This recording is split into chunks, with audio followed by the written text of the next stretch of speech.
আসসালামু আলাইকুম। আমাদের বাংলাদেশের আনাচে কানাচে সকল চরাঞ্চলের আপদ বিপদ দেখেন।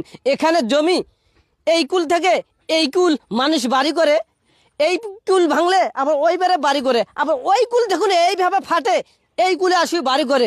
এটাই আমাদের চরাঞ্চলের মানুষের পরিস্থিতি। এটা দেখেন, এই যে নদী ভাঙতে ভাঙতে কৃষি আবাদ পর্যন্ত ভেঙে যায়। কৃষি আবাদ যে এখানে করবে, মানুষ এখানে সাহস পাচ্ছে না।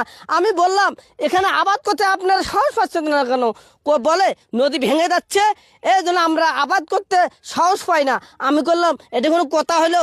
এটা আমি নতুন সরকারকে বারবার বলি, এই নদী কিনারে যদি বাঁধ দেওয়া হয়, ভালো করে ব্লক দেওয়া হয় শহরের মতন, আমি আশা করি এই জমিগুলো দেখতে পাচ্ছেন, এখানে কৃষি আবাদ উৎপাদন করার জন্য অনেক ভালো হবে, লাভবান হবে আমাদের চরাঞ্চলে। না হলে আমাদের চরাঞ্চল অনেক পিছিয়ে যাবে। কৃষি আবাদ থেকে শিক্ষার হার পর্যন্ত আমার এলাকা অনেক কমে আছে।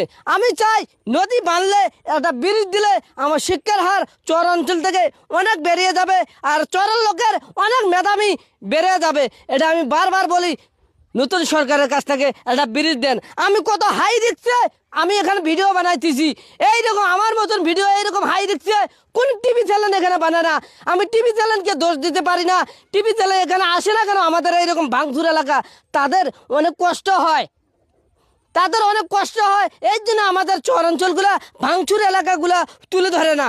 আমি বারবার বলি টিভি চ্যানেলগুলা, আপনাদের কোনো দোষ নাই, শুধু দোষ কার দোষ সেটা আপনারা ভেবে নেন। আমি নতুন সরকারকে বারবার বলি এখানে একটা ব্রিজ দেন, শহরের সাথে যোগাযোগ করে দেন। আমরা ঝিলমিল শহর দেখতে চাই, এবং চরাঞ্চল এবং শহর এলাকা সড়ক এবং ব্রিজ ঝিলমিল দেখতে চাই। নদীর কিনারে কিনারে সড়ক হোক, এখানে বাঁধ দেওয়া হোক ব্লক দিয়ে, বস্তা দিয়ে, তাহলে আমি আশা করি এখানে ঝিলমিল শহর হবে। যেখানে ভাঙা আছে ওখানে ব্রিজ দেন, আমি আশা করি অনেক শিক্ষার হার আমার চরাঞ্চল থেকে বেড়ে যাবে, এবং কৃষি আবাদ করতে আমাদের অনেক সুযোগ সুবিধা বেশি হবে। এই যে দেখেন কত ভেঙে গেছে, আমি গত বছর দিনে এই জায়গাটা ভালো দেখছি, এই যে গত 2 দিনে এটা ভেঙে গেছে। আমার অনেক কষ্ট হয়। আমি নতুন সরকারকে আবার বারবার বলি এখানে একটা ব্রিজ দেন, চরাঞ্চলগুলো ব্রিজ দিয়ে ঝিলমিল শহর বানা দেন, তাহলে শিক্ষার আরও বেড়ে যাবে, অনেক কিছু উন্নয়ন হবে আমাদের দেশটাকেও। ধন্যবাদ।